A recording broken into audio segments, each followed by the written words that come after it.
Έτσι, αυτή την κολοεφεύρεση που τη λένε ρολόι, πρόχνουμε τις ώρες και τις μέρες μας σαν να είναι βάρος. Και μας είναι βάρος, γιατί δεν ζούμε, κατάλαβες.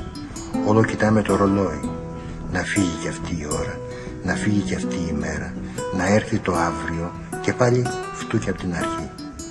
Χωρίσαμε τη μέρα σε πτώματα στιγμών, σε σκοτωμένες ώρες που τις θάβουμε μέσα μας, μέσα στις σπηλιές του είναι μας, στις σπηλιές όπου γεννιέται η ελευθερία της επιθυμίας και τις μπαζώνουμε με όλων των ειδών τα σκατά και τα σκουπίδια που μας πασάρουν σαν αξίες, σαν ανάγκες, σαν ηθική, σαν πολιτισμό.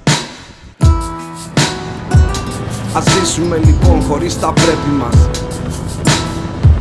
να παίξουμε σαν μικρά παιδιά,